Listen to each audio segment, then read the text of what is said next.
Welcome friends to the Eklavya YouTube channel of Balaji Mahila college. आज का हमारा टॉपिक है on the receipt of my mother's picture, जो कि विलियम कूपर की पोएम है।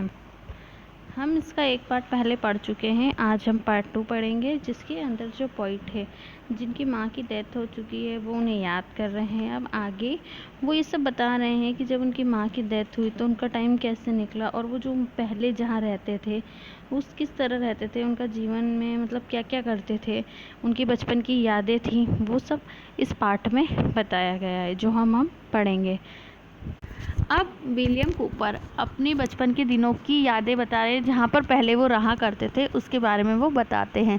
Where once we dwelt our name is here no more, कि माँ जहाँ हम पहले रहते थे वहाँ पर अब हमारा नाम नहीं लिया जाता। चिल्ड्रंस नॉट दाइन हैव ट्रोड माई नर्सरी फ्लोर, और बच्चे भी अब जो मेरा कमरा है वहाँ पर नहीं जाते, मतलब जहाँ मैंने अपने बचपन के दिन बिताए थे वहाँ पर अब कोई बच्चा नहीं जाता। And where the gardener Robin, और जो गार्डनर रॉबिन थे हमारे, day by day drew me to school along the public way, वो मुझे सार्वजनिक रास्ते से रोज़ स्कूल छोड़ने जाया करते थे। Delighted with my bauble coach, और जो उनकी खिलौने गाड़ी थी। And wrap in scarlet mantle, और जो लाल रंग का चोगा पहनते थे।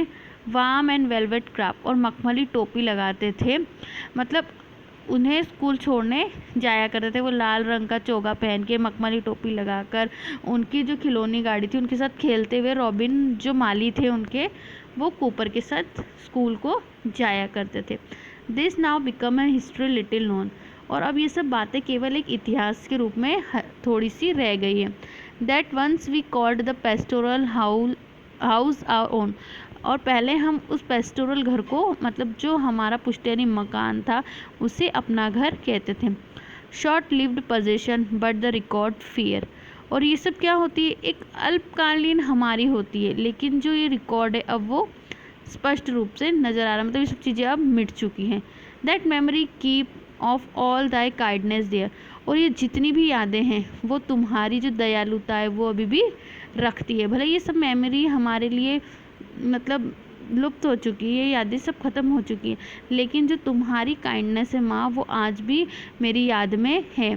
Still outlives many a storm that had affected, और मतलब अनेक तूफान आए, अनेक मुसीबतें आई, उसने मतलब इस बीच सहन किए। उसकी माँ के जाने के बाद उसने ये सब मुसीबतें सहन की है, लेकिन कवि कह रहे हैं इनके बावजूद भी जो तुम्हारी मेमोरीज है वो मेरे दिल में अभी भी है। A thousand other themes less deeply traced thy nightly visit to my chambermaid, और जो ये अनेक थीम्स है, मतलब ये अनेक जो चीज़ें हुई हैं वो सब उसने मतलब उसकी स्मृति पटल में है, मतलब उसकी यादों में सब कुछ है। और जो तुम रात को मेरे कमरे में आती थी, मेरे चैम्बर में आती थी, मुझे देख that thou mightst know me safe and warmly laid, आप आती हो मतलब कमरे में, मेरे चैम्बर में ये देखने आती हो कि मैं अच्छी तरह से सोया हूँ, मतलब मैं अच्छी तरह से अपने बिस्तर पर लेट चुका हूँ अपने चादर को ओढ़कर, ये सब देखने आप मेरे कमरे में आती हो। Thy morning bounties ere I left my home, और जो आपका मेरा प्रातःकालीन गिफ्ट है, जो आप मुझे प्रातःकालीन गिफ्ट देती हो, before I left my home, मेरे घर छोड़ने से पहले, मतलब मेरे स्कूल जाने से पहले जो भी आप मुझे गिफ्ट देती हो, जो बिस्किट्स आप मुझे देते हो, द कॉन्फ्लेक्टरी प्लम आप मुझे देते हो खाने को, the fragrant water on my cheek bistro, और आप जो खुशबूदार पानी है मेरे चिक्स पर रगड़ती हो, बाय दाई ओन हैंड, अपने स्वयं के हाथों से, till fresh they shown and glowed, जब तक कि जो मेरे गाल है वो चमक नहीं जाते और लाल नहीं हो जाते, तब तक आप मेरे गालों को पानी से रगड़ती रहती हो। All these and more ending still than that, और ये जितनी भी चीज़ है, और more ending still than that, ये जितनी भी चीज़ें ये कभी ख़त्म नहीं होती, ये आज भी उसी प्रकार स्टिल है। The constant flow of love, जिस प्रकार आपका प्रेम है वो मेरे लिए निरंतर एक समान है, उसी प्रकार ये सब चीज़ें हैं। दैट न्यू नो फॉल, और ये बात जानी जाती है कि इसमें कभी भी कमी नहीं आएगी, मतलब वो एक पानी के बहाव के रूप में बता रहे हैं कि जो आपका प्रेम है वो सदा एक समान ही रहेगा, वो उसमें कभी भी हलचल नहीं होगी, उतार चढ़ाव नहीं आएगा, क्योंकि माँ का प्रेम अपने पुत्र के प्रति इसी प्रकार होता है जिसमें उतार चढ़ाव नहीं आता है, वो एक कॉन्सेंक्वेंटली मतलब सिक्वेंटली फ्लो ही होता रहता है, एक समान रहता है। नेवर रफन by those cataracts and breakers, और इसमें कभी भी डिस्टर्ब मतलब कभी भी कमी नहीं आएगी। मतलब अगर कोई परेशानियाँ भी आ जाती है तो उसमें कभी भी इस जो प्रेम है उसको कभी रोका नहीं जाएगा या इसमें कभी भी कमी नहीं होगी।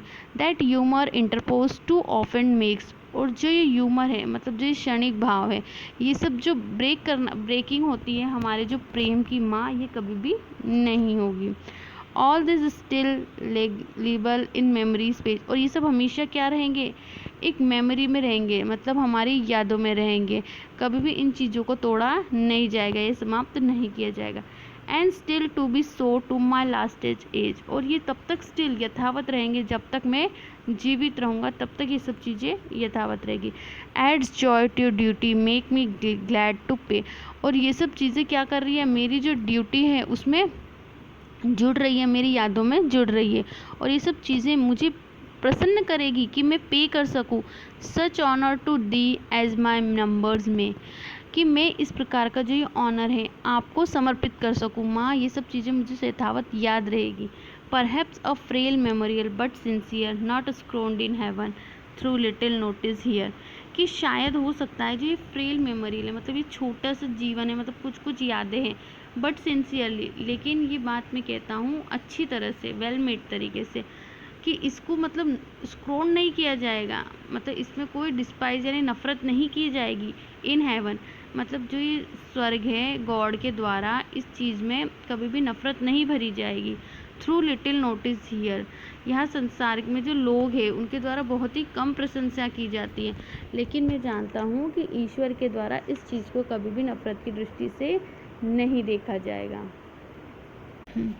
अब पॉइंट आगे बोल रहे हैं, कुड टाइम, कि काश ये समय, his flight reserve restored the hour, जो ये समय है ये वापस पीछे की तरफ चला जाता, और रिस्टोर्ड मतलब वापस ले आता उसकी माता को। When playing with thy virtuous tissues flower, और वो मतलब उसकी माँ के जो कपड़े होते थे उस पर वो फूल बनाती थी, उनसे वो खेल सकता। The violet, the pink and jasmine, I prick them into paper with the pin, और वो बैंगनी रंग के, गुलाबी रंग के और जैस्मिन के जो फूल, वो उनकी माँ जो कढ़ाई किया करती थी कपड़ों पर, काश उनके साथ खेल सकता। I prick them into a paper with the pin, और वो क्या करते थे, जो एक पेपर होता था उस पर पिन से वो डिज़ाइन बनाया करते थे, कढ़ाई करते थे उनकी माँ की तरह। And thou was happier than myself the while, और माता तुम मतलब मेरे ये कार्य को देखकर मुझसे भी ज़्यादा खुश होती थी। Would softly speak and stroke my head and smile, और आप प्रेम से मतलब कोमलता से बोलती थी, और स्ट्रोक मतलब मेरे को शाबाशी देती थी और एक स्माइल देती थी। Could those few pleasant hour again appear, काश जो वो पहले के जो आनंददायी क्षण है वो वापस अपीयर यानी आ सकते।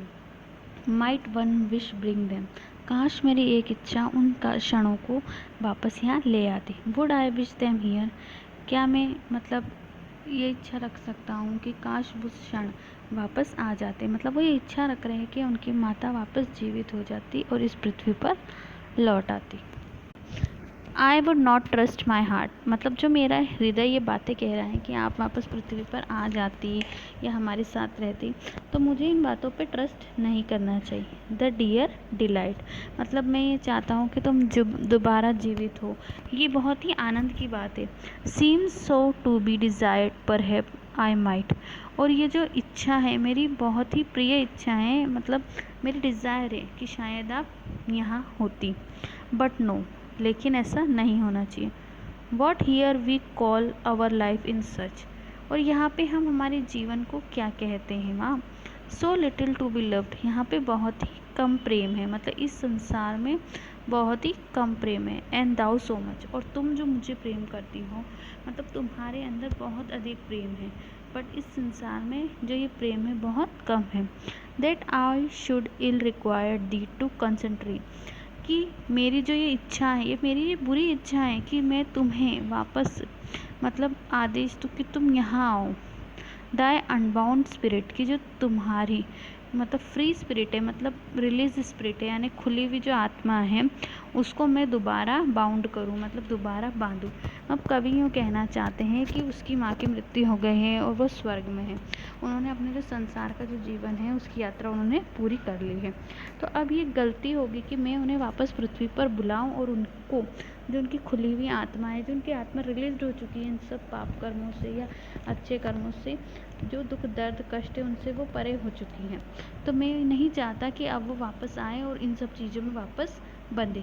उनका ये प्यार का अनुचित बदला होगा, मतलब वो मुझे इतना प्यार कर रही है और उनके बदले में उन्हें इतना, मतलब इस संसार में बुलाकर वापस इतना कष्ट दूँ, उन्हें परेशान करूँ, ये सब एक अनुचित कार्य होगा। थैंक यू फ्रेंड्स, आगे की पोयम हम नेक्स्ट वीडियो में कवर कर लेंगे।